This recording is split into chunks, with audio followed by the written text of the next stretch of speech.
ख़बर शामिल कंदासीं। इलेक्शन कमीशन तौहीन अदालत केस में इमरान खान, असद उमर ऐं फवाद चौधरी खे तलब करे वरितो आहे। इलेक्शन कमीशन में इमरान खान, असद उमर ऐं फवाद चौधरी ख़िलाफ़ तौहीन अदालत केस जी ॿुधणी थी आहे। पीटीआई अॻवान जो वकील फैसल चौधरी कमीशन ॾाढो पेश ऐं चयो त संदसि असिल बीमारी सबबि पेश न थी सघिया आहिनि। फैसल चौधरी चयो त सुप्रीम कोर्ट इलेक्शन कमीशन जे अपील ते लिखत में फ़ैसिलो नाहे ॾिनो। मुनासिब हूंदो त सुप्रीम कोर्ट जी गाइडलाइन ऐं फ़ैसिलो अचणु ॾिनो वञे। असद उमर जे वकील अनवर मंसूर चयो त मुनासिब हूंदो त समूरा केस में गॾु हलिया वञनि। जंहिं ते केपी जे मेंबर चयो त असां ते शक न करियो, असां कंहिं सां नाराज़ न आहियूं। जेकॾहिं इलेक्शन कमीशन ग़लती कई आहे त हाई कोर्ट मां रिलीफ मिली वेंदो। मेंबर सिंध चयो त कमीशन जी तौहीन कई वई, जंहिं ते इमरान खान जे वकील फैसल चौधरी चयो त खेसि यकीन आहे त कमीशन इंसाफ़ कंदी।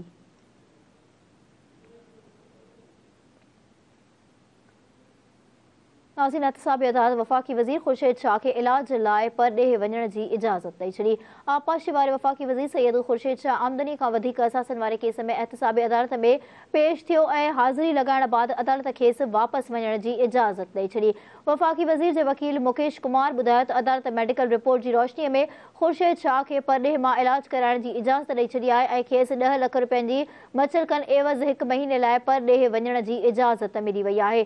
ख़ुर्शीद शाह जे वकील मूजिबि अदालत ACL मां ख़ुर्शीद शाह जो नालो कढण जो हुकुम पिणु जारी करे छॾियो आहे। यादि रहे त ख़ुर्शीद शाह एहतसाबी अदालत में परॾेह मां इलाज कराइण लाइ दरख़्वास्त दाख़िल कराई हुई। अदालत दरख़्वास्त जी रोशनीअ में MS सिविल अस्पताल जी सरबराही में 7 रुकनी मेडिकल बोर्ड जोड़ियो हो। मेडिकल बोर्ड जी रिपोर्ट मूजिबि ख़ुर्शीद शाह बैकबोन डिस्क समेत ॿियनि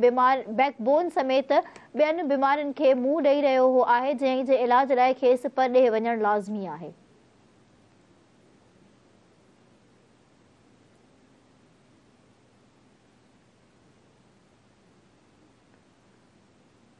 मुस्लिम लीग नून जे सीनियर नायब सदर ऐं अॻूणे वज़ीर आज़म शाहिद खाकान अब्बासी चयो आहे त इमरान ख़ान इक़्तिदार में रहे या त मुल्क तबाह थी वञे हा। वर्कर्स कन्वेंशन खे ख़िताब कंदे अॻूणे वज़ीर आज़म चयो त मुआशी बहरान इमरान ख़ान जे 4 सालनि जी ग़फ़लत जो नतीजो आहे। मईशत खे बहितर करण में वक़्तु लॻंदो। हुन चयो त इमरान ख़ान जी सियासत जो सभ खां वॾो थम कूड़ आहे। असां ख़िदमत जी सियासत लाइ कॾहिं बि कंहिं सां ज़्यादती नाहे कई। नून लीग सदाई मुल्क में अवाम जा मसइला हल कया आहिनि। शाहिद खाकान अब्बासी चयो त तहरीक इंसाफ़ जी हुकूमत में 1 रुपए जो बि कमु न कयो वियो। पाकिस्तान सख़्त माशी हालतुनि खे मुंहुं ॾेई रहियो आहे। हुन चयो त असां पंहिंजे सियासी मफ़ाद बदिरां मुल्की मफ़ाद खे तरजीह ॾिनी। इमरान ख़ान खे रुॻो संदसि वञण जो ॾुख आहे। इमरान ख़ान जी ॿीहर इक़्तिदार में अचण जी ख़्वाहिश पूरी थियण न ॾींदासीं।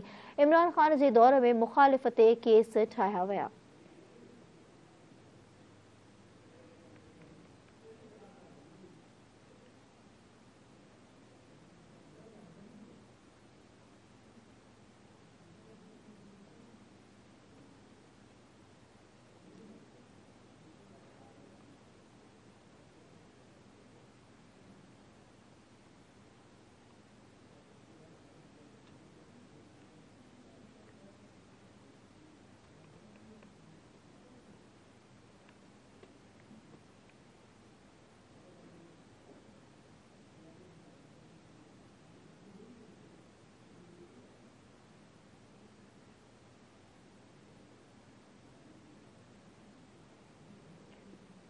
सेहत वारे वफ़ाक़ी वज़ारत मुल्क में दवाउनि जे बहिरान जे इम्कानी ख़तरे खे नज़र में रखंदे नाणे वारी वज़ारत खे ख़त लिखियो आहे।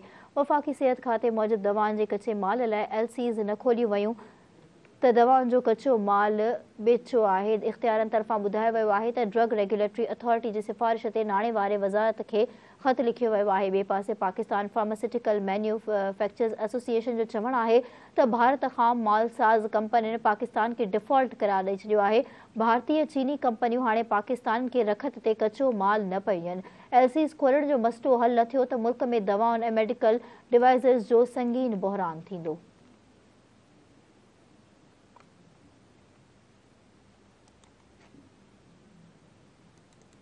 Sindh high court circuit bench Sukkur जे जस्टिस ज़फ़र अहमद राजपूत चयो आहे त पाणी निकाल न थियण करे ज़राअत खे जेको नुक़सान थियो आहे उन जो अज़ालो केरु कंदो। सखर डिवीज़न मां बरसाती पाणी निकाल ऐं मुतासिरनि जी वाहर न करण वारे केस जी सिंध हाईकोर्ट सखर बेंच ॿुधणी कई। ॿुधणीअ दौरान जस्टिस ज़फ़र अहमद राजपूत रिमार्क्स ॾींदे चयो आहे त 15 नवंबर ताईं पाणी नेकाल करण लाइ चयो हो त कणक जो फसल थी सघे, पर इंतज़ामी अमलदार हथ ते हथ रखी वेही रहिया आहिनि। अवां जी लापरवाही जे करे फूड जो क्राइसिस थींदो। अदालत चयो आहे त पाणी नेकाल करण लाइ किथे किथे मोटरूं हलनि पयूं, इंसानी ज़िंदगी ख़तम थी त पोइ कमु कयो वेंदो छा? सिर्फ़ हिक ॿिए खे लेटर पिया लिखो। सचल सरमस्त दरगाह भरिसां कचिरो उछलाए पियो वञे, अवां खे मज़ार खां सिवा ॿियो हंधु नज़र न पियो अचे। अदालत वधीक चयो त कचिरे वारे हंध खे साफ़ करे कब्ज़ो न पर पार्क अॼो वञे। फ़ैसिले ते अमल न थियो त तौहीन अदालत जो केस हलायो वेंदो।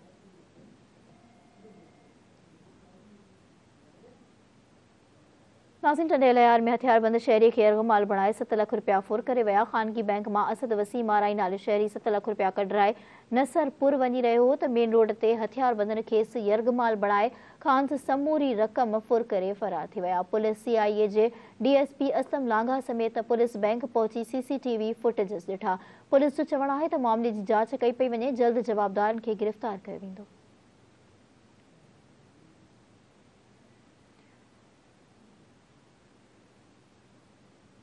सिंध हाईकोर्ट सर्किट बेंच बग़ावत केस में गिरफ़्तार सिंध यूनिवर्सिटी के चइनी शागिर्दनि तरफ़ां दाख़िल ज़मानत वारी दरख़्वास्त ते ॼामशोरो पुलिस के सुभाणे तफ़सील फ़राहम करण जो हुकुम ॾेई छॾियो।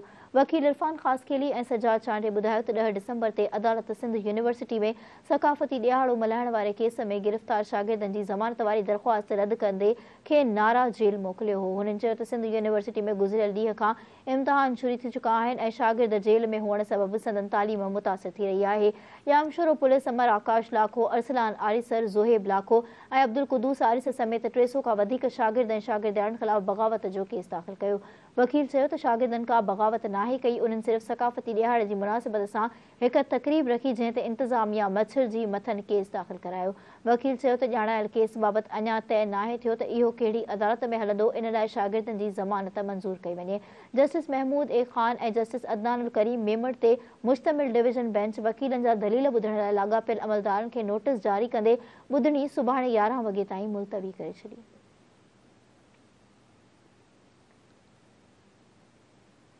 नाज़रीन, वगड़ में समाजी अॻवान अदनान अहमद तुनियो जी पहिरीं वरसी सादगीअ सां मल्हाई वई। ॻोठ थरली हाशिम में गुज़िरियल साल रोड हादसे में फौत थी वियल सेनेटर सहाफ़ी इमरान तुनियो, लेखक फरहान तुनियो ऐं कामरान तुनियो जे नंढे भाउ सोशल वर्कर शहीद अदनान अहमद तुनियो जी पहिरीं वरसी मल्हाई वई।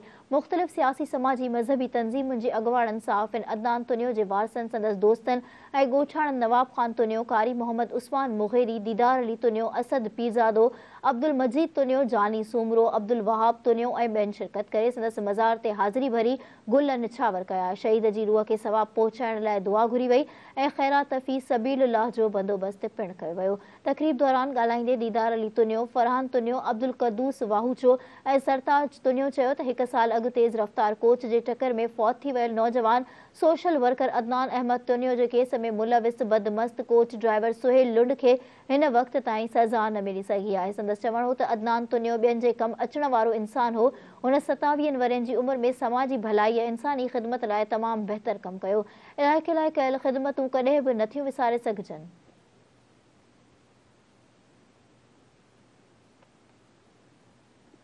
नाज़रीन, शिकारपुर में नीगर पाणी जे तलाउ में ॿुॾी फौत थी वियो। जागण वेझो रोड दरिया ख़ान बखराणी में 3 वरियनि जो नीगर अब्दुल अज़ीज़ पुटु मोहम्मद हसन बरसाती पाणीअ में ॿुॾी फौत थी वियो। नीगर खे वारसनि खणाए इस्पताल पहुचायो, जिते डॉक्टरनि खेसि फौत थियण जी तस्दीक कई। नीगर जो लाश संदसि वारसनि खणाए इस्पताल पहुता त संदसि घर अंदरि कोहराम मची वियो।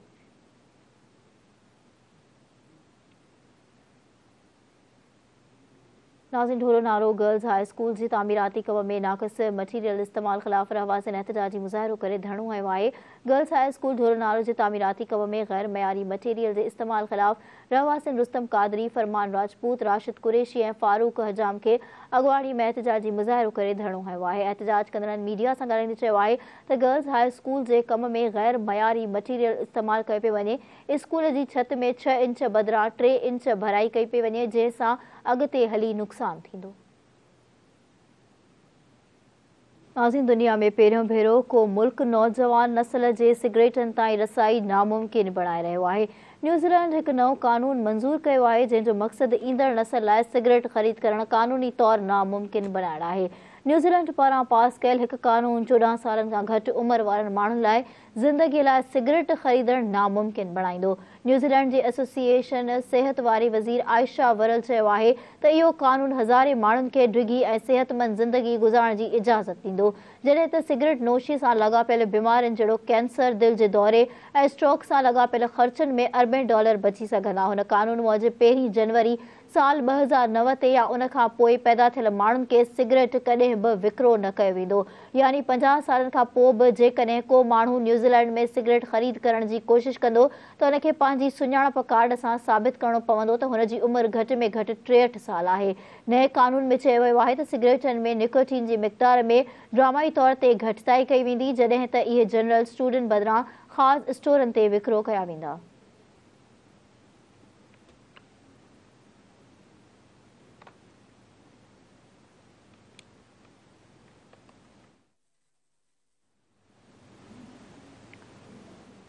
नाज़रीन, कोटड़ी जे एसटीपी अॻुवाणनि बदअमनी ते ज़ाब्तो आणे ॿिन्ही एसएचओज़ खे हटाइण जो मुतालबो कयो आहे। एसटीपी तालके कोटड़ी जे अॻुवाण अमजद मस्तोई, मुस्तफ़ा शाहाणी, अब्बास कमराणी ऐं Sikandar Buledi district press club Jamshoro at Kotri में प्रेस कॉन्फ्रेंस कंदे चयो आहे त कोटड़ी ऐं साइट कोटड़ी जा थाणा ठीकनि ते ॾिना विया आहिनि। संदन चवणु हो त शहर में पुलिस पंहिंजी सरपरस्ती में चोरियुनि ऐं फोरूं कराई रही आहे। इहो सबबु आहे जो फोरन हथां पुलिस एहलकार बि क़तल थियण लॻा आहिनि, पर पुलिस ख़ामोश तमाशाई बणियल आहे। उन्हनि मुतालबो कयो आहे त एसटीपी वर्कर्स समेत केतिरनि ई शहरनि जूं चोरियूं ऐं फोरूं थी चुकियूं आहिनि। हुननि डीआईजी हैदराबाद खां मुतालबो कयो आहे त करप्ट पुलिस एहलकारनि खे हटाए शहर में अमन अमान बहाल करायो वञे। नाज़रीन, ख़बर अव्हांखे ॾियूं पिया कोटड़ी मां कोटड़ी जे एसटीपी अॻुवाणनि बदअमनीअ ते ज़ाब्तो आणे ॿिन्ही एसएचओज़ खे हटाइण जो मुतालबो कयो आहे। एसटीपी तालका कोटड़ीअ जे अॻुवाणनि अमजद मस्तोई, मुस्तफ़ा शाहाणी, अब्बास कमराणी ऐं Sikandar Buledi district press club Jamshoro at Kotri में प्रेस कॉन्फ्रेंस कंदे चयो आहे त कोटड़ी ऐं साइट कोटड़ी जा वधीक थाणा ठीकनि ते ॾिना विया आहिनि।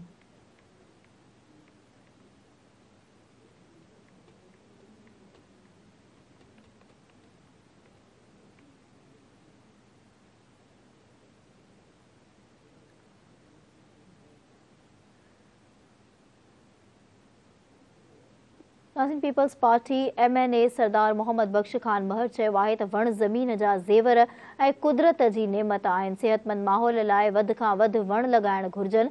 खानगढ़ में वण पोखण दौरान वणनि जी वाधी ऐं ॿेलनि जे तबाहीअ सां मुल्क समेत सॼी दुनिया में वॾी माहौलियाती तब्दीली अची वई आहे, जंहिंसां माहौल ते तमामु घणा मनफ़ी असर पिया आहिनि। हुन वधीक चयो त ताज़ो पाकिस्तान ऐं सिंध में पयल तूफ़ानी बरसातूं बि उन माहौलियाती तब्दीलीअ जो कारण आहे। इन करे असां सभिनी ते इहो फ़र्ज़ु आहे त असां पंहिंजे वसार, पंहिंजी ज़मीननि में घरनि जे आॾो रोडनि रस्तनि तोड़े वाहन जे पासनि सां वधि में वधि वणकारी कयूं। संदसि चवणु हो त उजड़ी वियल ॿेड़नि जी बहालीअ खे यकीनी बणायो वञे। इन मौक़े ते हाजी ज़बरदस्त ख़ान महर, अब्दुल रज़ाक ख़ान महर, डिस्ट्रिक्ट ऑफिसर सोशल फॉर शेरी सईद आमिर शाह पिणु मौजूदु हुआ।